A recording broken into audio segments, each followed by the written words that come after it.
Hi, Lynn. This is Lei Poon here from the Maritime and Port Authority of Singapore. Good to see you. Hi, Lehun. We're really delighted to have you here with us. So given that this series is called Thriving in the Next Normal, we'd really love to hear from you about, what the biggest challenge has been for you, this past year at the Maritime and Port Authority of Singapore. What's proven most difficult? From the policy and operation angle, it's about really trying to strike a good balance between the public health risk versus the operations of the port. And also, of course, you know that Singapore is a hub, and therefore, it really is about how do we ensure that the port continues to continue. And of course, on the personal front, definitely not being able to travel is hard. Yes, I'm sure many of us would agree with you on that point. So maybe, bring us up to speed in terms of, what are some of the major trends and developments that you're seeing now in the industry that are having an impact, on global trade. I think, for example, one development that we know is making headlines is this competition for containers leading to high freight costs. What's going on, and why is this happening? Yeah, so I think generally in terms of outlook, it continues to remain uncertain because of the ongoing COVID-19 pandemic. Of course, a lot moving forward will depend on how governments can roll out the vaccines and further control the spread of the virus. Within Asia itself, I'm cautiously optimistic about the outlook because I was just reading that the IMF, they actually expect the real GDP growth for Asia as a whole to be around 7% in 2021. Now, what happens in Singapore is that for our port performance, we continue to remain relatively strong. So if I look at data for the past 10 years, say in 2020, we actually achieved our second highest bunkering volume, our second highest container throughput, and in fact, we have our highest level of vessel tonnage arrival in history. So with that, I think we are quite heartened by the trust that the maritime industry continue to place in the Port of Singapore, even due to this pandemic. Now, let's look at some of the trends that you were asking about. But there will be some shifts, we think, in terms of trade, etc. So, for example, we think that in terms of the global supply chain, there's going to be a real focus in terms of diversification and resilience. In the past, we see a single source venue or country where you get your supply chain, but now we're going to see a lot more diversification because in terms of building up your resilience, you want to go for a few more locations. So in the case in point, we actually saw, for example, in Vietnam and Myanmar, they are benefiting from it in the past 1 year. And this already happened before COVID. So we think COVID-19 we expect COVID-19 to accelerate this. Secondly, I think we also see more trends in terms of going for intermodal routes. So it's not just shipping per se, but we are looking at how to increase the connectivity between land, sea, and air. And we've seen this as well in terms of, for example, PSAI's strategy. In Qingzhou, they went into intermodal connectivity investment. And actually, I was just told for PSAI that their growth in Qingzhou itself grew by 82% last year during the pandemic period. We also expect perhaps to see a little bit more mergers and acquisitions, but that perhaps there will be more vertical integration within the industry. We've seen container companies such as Maersk buying into Damco. We've seen CMA CGM buying into Siva Logistics. So these are some of the three key trends that we see: reorganization of the supply chain towards more diversification and resilience, rise of intermodal transport, as well as shifts in the market structure. Okay. Go on, Lehun. On the container freight, let me come to the third part of your question, which is why is there such a high container freight rate going on now? Primarily due to three reasons. First is really, I think there's a shortage of supply in containers. Second, really in terms of supply of the vessels as well. And we also see bunching of vessels that's affected by port operations. So in a way, I think during the first half of last year, when global demand went down because all of us were in the lockdown situation, demand actually resurged in the US and Europe in the second half of the year. And with that, because the supply of containers and vessels remain the same, you actually see a rise in the freight rates. In fact, the Trans-Pacific trade now is actually very lucrative. So we also see diversion of ships and containers running this route. We expect the demand to continue to remain high. The industry tells me we expect it to continue to remain high for a few more months at least. In fact, it's good for the container shipping industry because it's one of their good years out of the past 10 or 15 bad years for them. And we hope that in terms of port operations, that we can continue to increase our efficiency. So in Singapore, for example, while ships, we face some delays, but I know from the fact that from PSA, they will try to see how to cater to the schedules of of the arrivals of the vessels, even though they are unscheduled for the course or there were some delays in the schedule due to different port operations around the world. We also therefore take this opportunity to just layer this efficiency on top of that with digital system. For example, we had our digital port at SG, where we try to now have one-stop clearance for the port. So I think during this period is a good time to think through how we can use digitalization to increase the efficiency of what we are all doing. Okay, thanks for that. I mean, you mentioned, that vaccinations are going to be key in how, economies recover, and also this is going to have implications for trade patterns. What do you think, I guess what do you think that, of some of these trends in terms of, how they're going to affect business owners? We have some business owners tuning into this segment. How would you kind of assure them, or what would you tell them about your outlook, to assure them of how trade is going to continue? Even during the situation in 2020, I think what is heartening is that the global supply chain, while there is some little, disruption here and there, but most ports actually remain open. And the goods continue to flow. The seafarers continue to work behind the scene. In a way, trade is not directly affected.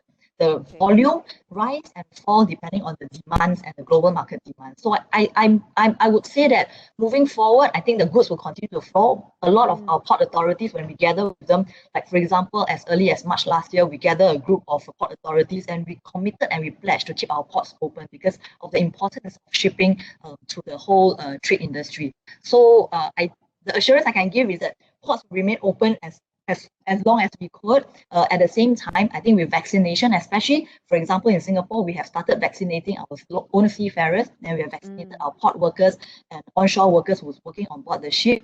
This will give greater certainty and assurance in terms of the sort of manpower that's working in the industry. We need to give some priority to them. We need to ensure that they are well vaccinated so that the goods, the people working behind the scene are continuing to get the operations going. It's similar to your healthcare sector where your nurses and your doctors are giving the vaccination so that should there be cases, they are there to look after them.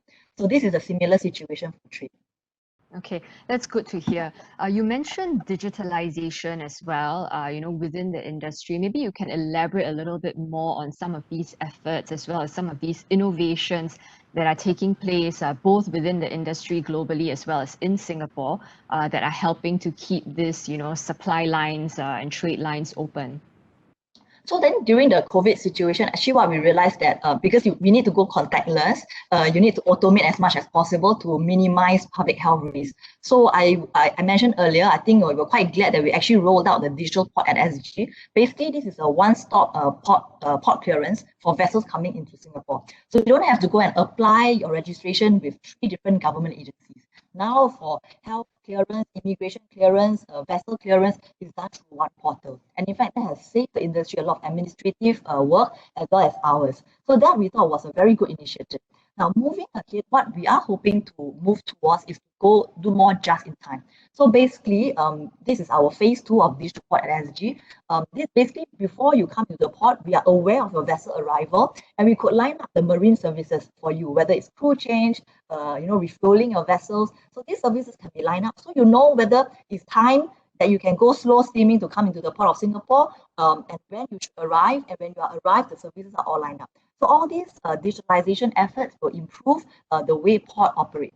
On top of that, I think we're not just looking at port clearance, we're also looking at whether in terms of data globally, whether there is scope to harmonize data between different ports, because it's a global business, right? How different ports can sort of harmonize our data for port clearance. It makes it easier for the ship companies and the shippers.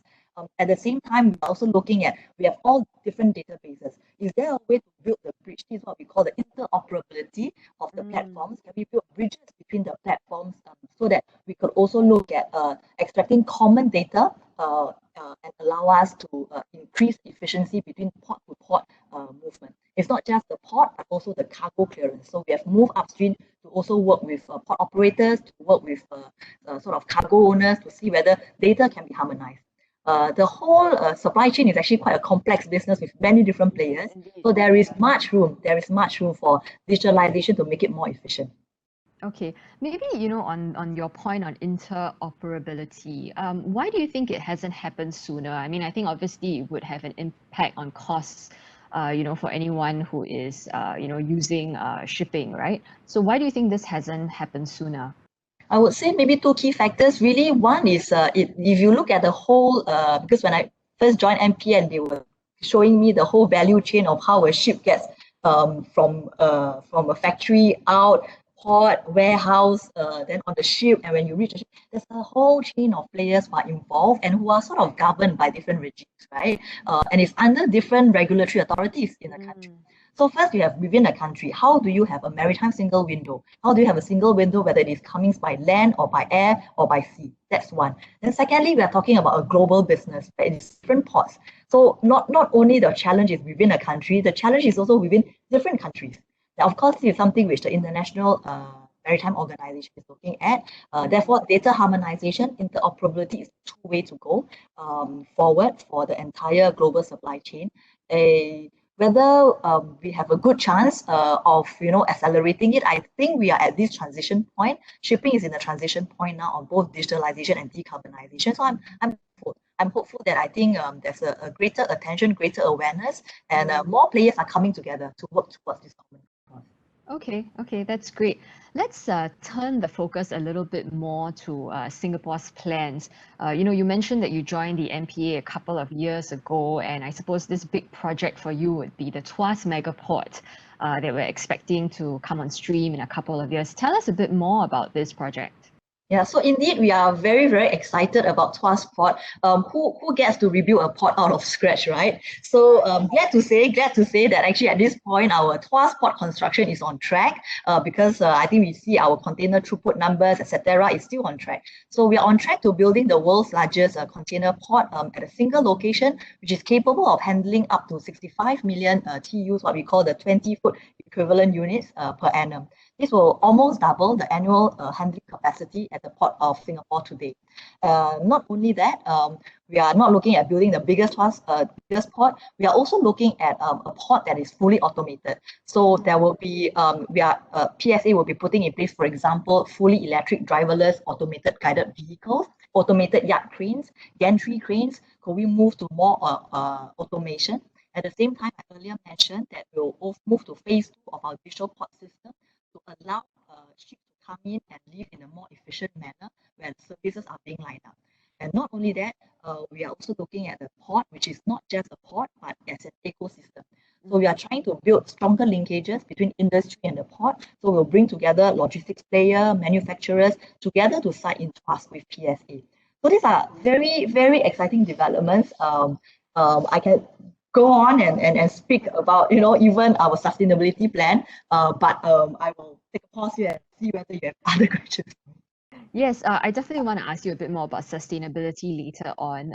But back to this point about this exciting new project, and you mentioned earlier that I think even customers are looking for diversification, and other ports in the region have benefited from this. So given these big plans for TWAS, I mean, how is that going to help Singapore as a transshipment hub to really stay competitive? We've seen ports in regional countries around Singapore also trying to if you may take away some of that business. So how do you think Singapore can remain competitive? Yeah. We actually do not see a lose situation here because in a way, global trade in a way is actually on an increasing path. Of course, pre-COVID was on an increasing path, and especially if you look at intra-regional trade, there is actually a lot of opportunity for it to continue to grow. If you look at the Straits of Malacca and Singapore, is one of the most important shipping lanes in the world. 33% of the goods flow through this region, and there could be potential of even more percentage of the goods flowing through here. So there could be a lot of synergies between the ports. Then within Singapore, what we are also trying to do is not just port efficiency, but also want to connect with different ports in terms of digital efficiency as well. And on top of that, if you ask me, we are also looking at how to also look at within the ASEAN region, how do we collaborate further to have faster, more efficient clearance. So one case in point is, for example, like the e-certificates. So it's something which we want to work on electronic versions to help improve the efficiency. So in a way, if we see global trade as increasing, we see intra-regional trade as increasing, then actually what we want is the whole world to be, prosperous, and therefore there is a lot of opportunities out there for everyone. Okay, okay.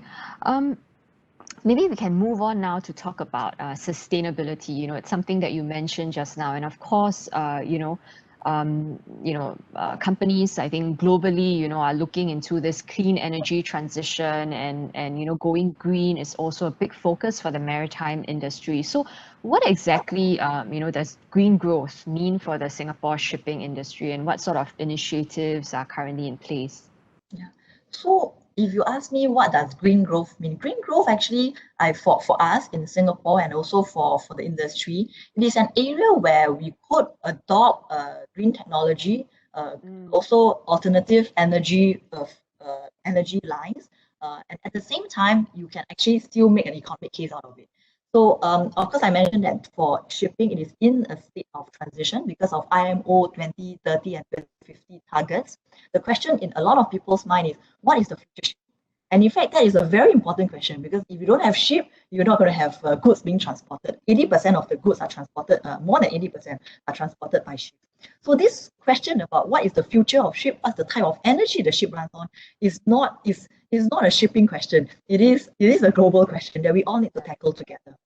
So on this track, we are working closely with the industry players to see how we can spearhead and perhaps try to find a commercial solution to the different energy type, whether it should be, for example, ammonia, biofuel, should it be hydrogen? These are questions out there. We need to work more closely together so that any research that's been done, right, the ideas will snowball. It's not something which is kept within one quarter, because we want all to share the experience. Something we are thinking of and working with the industry player. Of course, in the transition, what Singapore is positioning ourselves is that we want to be the LNG bunkering hub of Asia. So in fact, this work started about 8 years ago when we were looking at bunkering standards for LNG. We also commissioned, and we have our first bunker tanker who's already in Singapore, who's capable of doing ship-to-ship bunkering for LNG already. So as a transitional fuel, although some may tell me, how do you know it's transitional? But at least in the next 5 to 10 years, any company who wants to convert their ship to an LNG fueled one, you can come to Singapore to bunker, and we are ready for it. So in fact, our LNG bunker supply capacity can go up to 1 million tons per annum. So we are quite confident about it, and we know of other ports which we've worked together who are able to provide the bunkering services as well. So if you want to convert your ship to LNG fuel, you are able to do so today, to make that decision. Then the question is, maybe 10, 20 years down the road, what ship should you start making? Then that's the question which we have all come together. At the same time, on the decarbonization agenda, TWAS port, definitely, as I mentioned, we have a whole new chance to come out with a new port concept. So we want TWAS port to be a green port. We are looking at test bidding also new energy technology, whether it's electric or hydrogen powered vehicles within the port. We are looking at how do we increase efficiency. We're even looking at materials that we are doing use now for reclamation. How do we best use recycled materials? So these are some of the ways that we are thinking of in terms of decarbonization. Okay, so for shipping companies, for instance, are there any obstacles in their way, or do they see any challenges, to also kind of adopt, I think, more green growth measures? And how would MPA, convince them that, like as you said, there's an economic case to be made for this? In fact, I think most of the industry players, at least who are ship owners, they're already thinking about what are the type of ships, because if you want to meet the 2050 targets, you are thinking about it.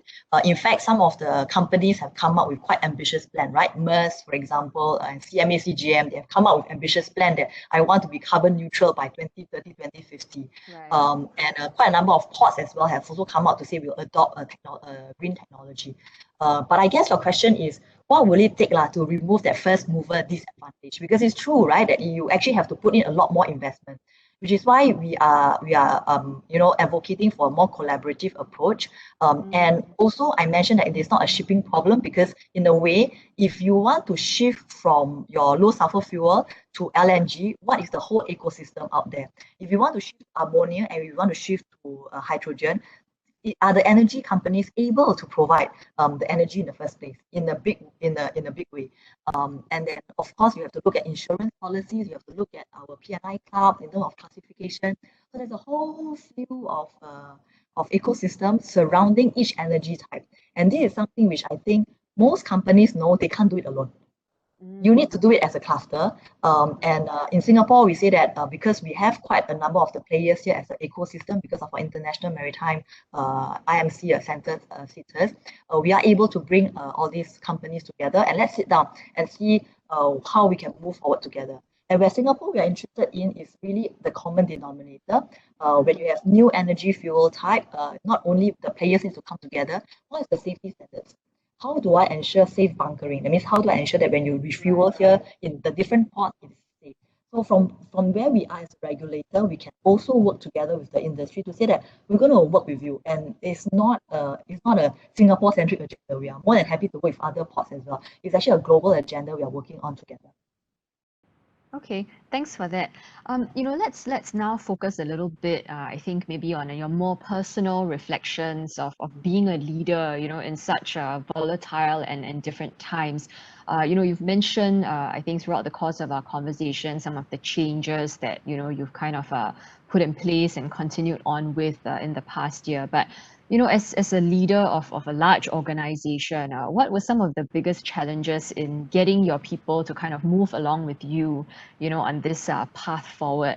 And what do you foresee continuing to be issues, that will require changes in the way leaders like you manage their organizations?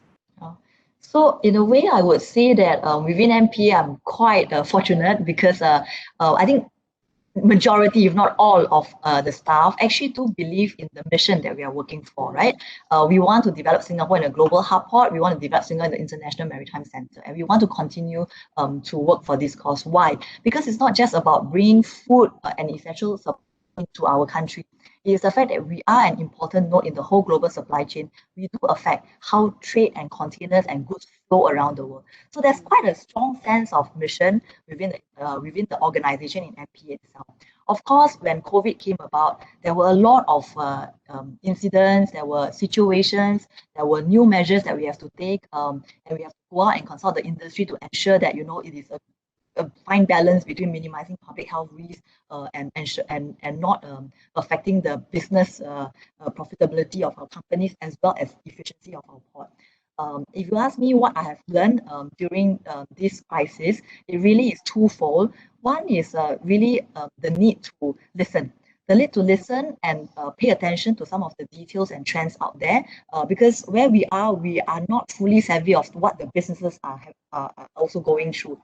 And the fact that we were able to come down together with our unions on seafaring, for example, seafarers course out there, with our industry association, the Singapore Shipping Association, with the companies itself, we ensured that the shipping companies continue to operate as essential services when we had what we call our circuit breaker in Singapore during March and April.